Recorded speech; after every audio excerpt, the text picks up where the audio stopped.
Hola, muy buenas noches. Mi nombre es William Andrés Gembueldago, estudiante de Contaduría Pública, tercer semestre, y a continuación les voy a hablar sobre los hitos históricos y acontecimientos muy importantes que han surgido en la historia sobre el desarrollo contemporáneo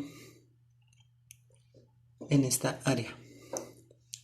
A continuación voy a hablar sobre los hitos históricos sobre el modelo de desarrollo dominante. Para iniciar, quiero aclarar sobre el modelo de desarrollo dominante, que es un acontecimiento muy importante sobre los impactos que ha generado durante la historia. El primer hito se dio en el siglo XVI, donde se dio la época del descubrimiento, donde los países dominantes creaban las periferias alrededor de las potencias que eran llamadas centro de metrópolis. En esta época se crearon los países ricos y los países pobres. Esto implica una segregación entre los países civilizados y los países bárbaros. El segundo hito se dio en el siglo XIX, donde se instauraron las primeras repúblicas liberales, donde se crearon la clase dominante y tenían la facilidad de manejar a las razas más vulnerables como los negros, mestizos y los indios, y que eran sometidos a trabajos muy pesados.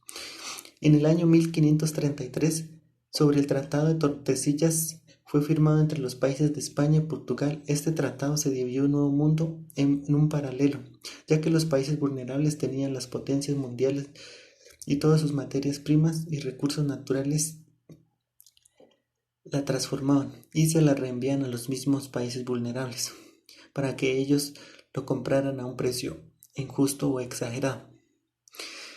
Esta civilización no aguantó tanta presión y en el siglo XIX se generó la Revolución Industrial.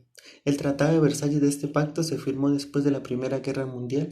El principal objetivo de este tratado era devolver la independencia que había sometido o invadido, y además eran exigidos a responder económicamente sobre los daños causados de que se consideraban como los mayores implicados en la desaparición de estas problemáticas. El pago total de la deuda de los países que tenían que devolver los territorios invadidos y que por ellos fueran no podían volver a invadir países que eran completamente prohibidos y de lo caso contrario eran sancionados por acceder a estos territorios. En el año 1949, después de la Segunda Guerra Mundial, quedó prohibido acceder a estos territorios. El presidente Truman planteó la necesidad de implantar políticas de desarrollo para los países menos avanzados, que fueran favorecidos y economizar el país a un tipo estándar sobre la economía. Es aquí donde los países continentales africanos, asiáticos y latinoamericanos se convirtieron en países subdesarrollados. En 1960 se dio la teoría del puesto en marcha, la teoría de países del tercer mundo, para tener un despegue. El país que se considere que tenga un espejo se debe tener las tres principales características. Primero, la productividad de mercado. Asimismo, cabe resaltar